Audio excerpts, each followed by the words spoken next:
The UN Peace Envoy Kofi Annan has told the UN Security Council he's encouraged by the drop in reported violence across Syria, but he says Syria must pull troops and heavy weapons out of cities.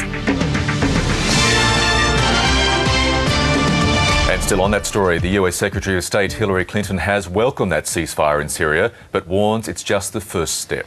The comments were made as G8 leaders meet for discussions in Washington. For more, North America correspondent Jane Cowan joins us now from Washington. And Jane, how has the Obama administration reacted to the situation in Syria?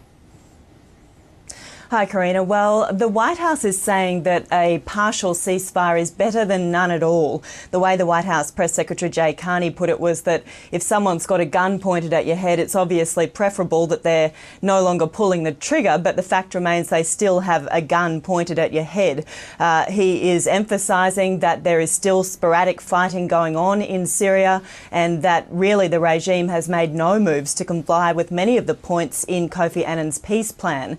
The US Secretary of State Hillary Clinton has also spoken about this, and she is saying that given the regime's history of broken promises, the US is proceeding with caution. She is also emphasising that while she acknowledges the violence appears to have abated for the moment, much more needs to happen for this ceasefire to be genuine. Let's have a look at what she said earlier today. As Kofi Annan reported, the Assad regime has so far failed to comply with key obligations. The regime's troops and tanks have not pulled back from population centers, and it remains to be seen if the regime will keep its pledge to permit peaceful demonstrations, open access for humanitarian aid and journalists, and begin a political transition.